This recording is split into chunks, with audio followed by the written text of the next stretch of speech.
အိမ်ထောင်ရှင်မတဲ့ခေါင်းစဉ်ကဘုဒ္ဓနေ့ကအိမ်တော်ဦးစီးအကြောင်းလေးဟောတဲ့အခါကျတော့တချို့တကကြီးတွေကမြတ်မြတ်တတ်ဖြစ်အောင်အိမ်တော်ရှင်မအကြောင်းမှာဟောပေးပါဆိုလို့အိမ်တော်ရှင်မတွေရဲ့ပြည့်စုံနေရမယ့်အရေးချင်းတွေကိုထပ်ပြီးတော့ဟောပြလိုက်ရပါတယ်အဲ့ဒါတွေကတော့နံပါတ် 1 emotional support စိတ်သက်ခိုင်မာအောင်အနောက်ကနေတွန်းအားပေးရမယ်တဲ့အိမ်တော်ရှင်မကောင်းတစ်ယောက်ဖြစ်ဖို့ဆိုတာကိုယ့်ရဲ့လင်သားပေါ်မှာအပြည့်အဝယုံကြည်နေရမယ်အပြည့်အဝထောက်ခံမှုကိုပေးနေရမယ်ဘယ်လိုဘယ်အချိန်ဘယ်နေရာမှာပဲဖြစ်ဖြစ်ကိုယ့်လင်သားအတွက်အမျိုးသမီးဆိုတာခွန်အားဖြစ်နေရမယ်နောက်ဆုံးကုန်းကောက်စရာမရှိအောင်ဆင်းရဲသွားပါစေကိုယ့်လင်သားပေါ်မှာအားပေးမှုမလျော့ရဘူးဘယ်သူမှကိုယ့်လင်သားကိုအားမပေးခြင်းနေကိုကတော့အားပေးရမယ်ဘယ်သူတွေဘယ်လိုရှုံချပါစေကိုကမရှုံချရဘူးဓမ္မသာအိမ်တော်ရှင်မကောင်းလို့ပြောရမယ်နော်ဘုံဘုံဖတ်ဘူးတဲ့စာလေးတစ်ခုမှဆိုရင်အဲ့လူကရုပ်ကလည်းဆိုးဘယ်နေရာမှအဆင်မပြေဘူးအလုံးလို့တာကအဲ့ဒီလူတွေကသူ့ကိုအမြဲနှိမ်နေ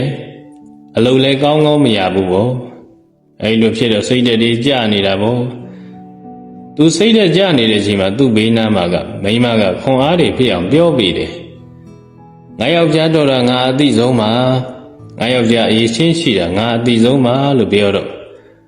ယောက်ျားလည်းခွန်အားတွေဖြစ်ပြီးကြိုးစားလိုက်တာတထေးဖြစ်တဲ့အထိပဲတဲ့ဆိုလိုတာကအားပေးဖို့ပါနော်နံပါတ် 2 maintain the merit အိမ်တော်ရေးကြာရှည်စွာတည်မြဲအောင်ဆွမ်းဆောင်နိုင်ရမယ်တဲ့အိမ်တော်ရေးတစ်ခုနှစ်ပေါင်းများစွာတည်မြဲဖို့ဆိုတာအိမ်တော်ဦးစီးတယောက်တည်းကောင်းနေုံနဲ့မရဘူးအိမ်တော်ရှင်မလည်းကောင်းဖို့လိုအပ်တယ်တယောက်ကကောင်းပြီးတယောက်ကဆိုးနေအဆင်ပြေမှာမဟုတ်ဘူးတချို့မျိုးသမီးတွေကလင်သားဘလောက်ကောင်းကောင်းအကောင်းမမြင်တတ်တဲ့အမျိုးသမီးတွေရှိတယ်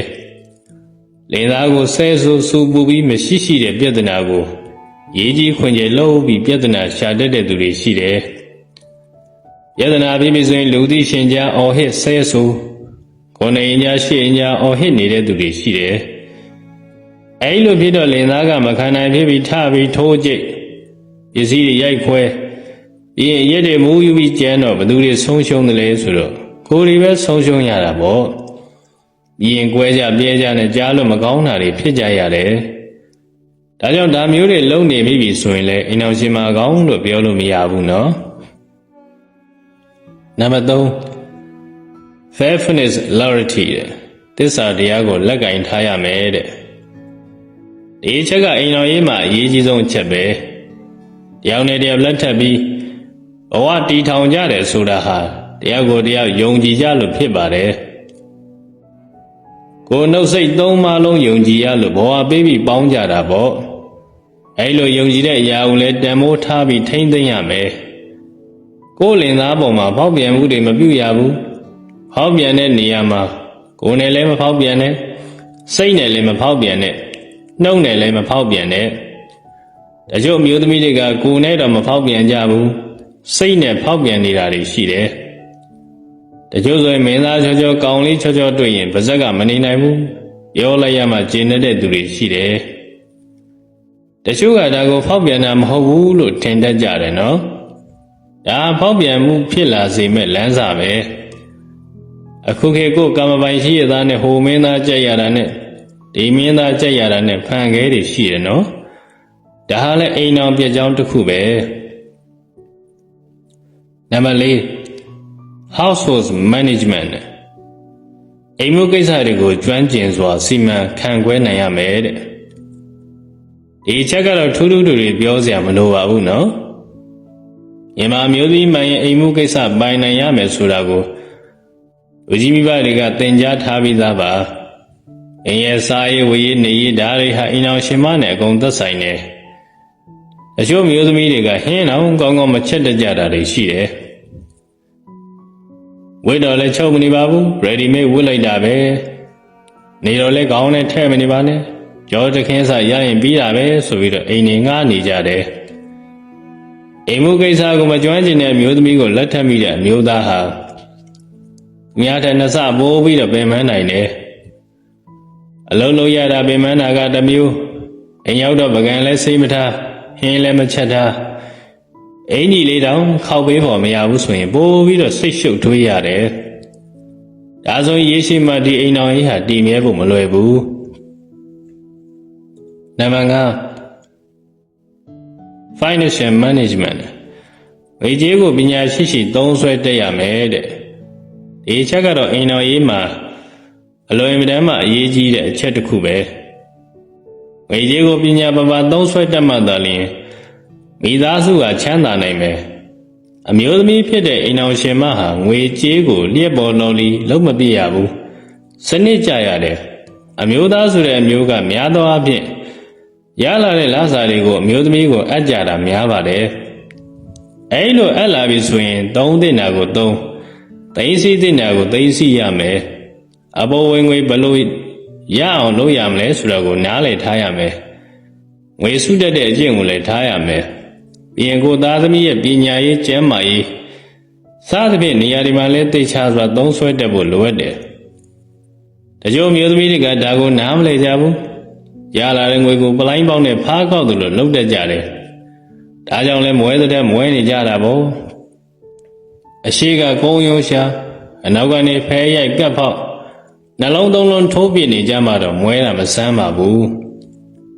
နံပါတ် 6 Respect your husband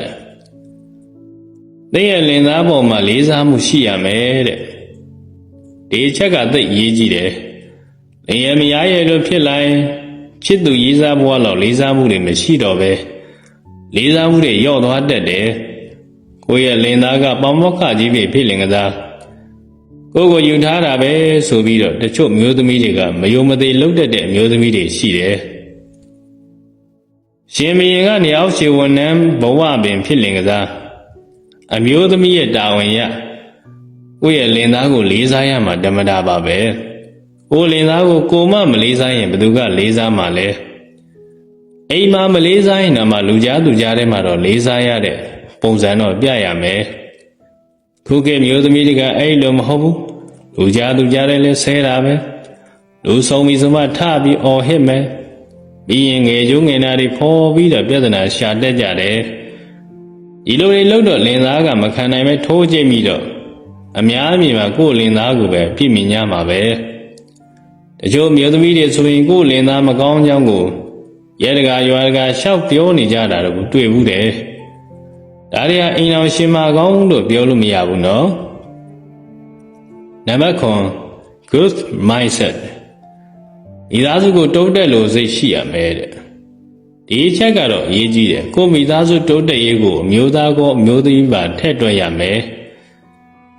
အမျိုးသားကရှေ့ကတိုးတက်ရေးလုပ်နေတဲ့ကိုနောက်ကနေတွန်းအားပေးရမယ်အောင်မြင်တဲ့မျိုးသားတွေနောက်မှာကောင်းမွန်တဲ့မျိုးသမီးတွေရှိတယ်ဒါမှစတဲ့တိုးပြီးတော့အောင်မြင်မှာပေါ့ဒီလိုမျိုးပဲနောက်ကနေဖျက်လို့ဖျက်ဆီးလုပ်ပြီးအောင်မြင်မှုတွေနောက်နှေးအောင်လိုက်လုပ်နေတယ်ဆိုရင်အင်းအောင်ရှင်မကောင်းလို့ပြောလို့မရဘူးအမျိုးသားတွေကဒီလိုအမျိုးသမီးမျိုးနဲ့ဆိုရင်တော့သိကြတယ်ကုန်းရုံးရှာဘယ်တော့မှမပြောင်းရဘူးမွဲတဲ့မွဲမယ်ဆင်းရဲတဲ့ဆင်းရဲနေမှာသိကြတယ်နော်နောက်ဆုံးမှာခြင်းတဲ့စကားလေးတစ်ခုရှိတယ်A good wife is not a boss she is a good partner ဇနီးကောင်းဆိုတာအရှင်သခင်မဟုတ်ဘူးမိတ်ဆွေကောင်းတာဖြစ်တယ်တဲ့ဒီစကားဟာသိကောင်းတယ်တချို့မျိုးသမီးတွေကအရှင်သခင်နဲ့တူတဲ့သူတွေရှိတယ်ယောက်ျားကိုကြုံလို့သဘောထားတဲ့သူတွေရှိတယ်ခင်မောကပခုံးကောင်းကောင်းနဲ့ယုံသူကပလင်ပေါ်ကနေအမိန်ပေးပြီးခိုင်းစေတတ်တဲ့သူမျိုးပေါ့ဒါအိမ်အောင်ရှင်မဆိုးလို့ပြောရမယ်အိမ်အောင်ရှင်မကောင်းဆိုတာမိတ်ဆွေလိုပဲမရှိအတူရှိအတူအေးတူဘူးအမြဖြတ်တန်းနိုင်တယ်မရှိလဲလမ်းမေးတူတူထိုင်တောင်းရဲတယ်ရှိလဲရွှေဘုံပေါ်မှာတူတူဆန်ရဲတယ်ဒါအိမ်အောင်ရှင်မကောင်းမယ်နော်ကိုကတော့ကောင်းတဲ့ယောက်ျားကိုလိုချင်တယ်ကိုယ်တိုင်းကဆိုးတဲ့မျိုးသမီးဖြစ်နေရင်အိမ်အောင်ဦးစီးကောင်းကိုမမျှော်လင့်ပါနဲ့လို့ပြောချင်ပါတယ်နော်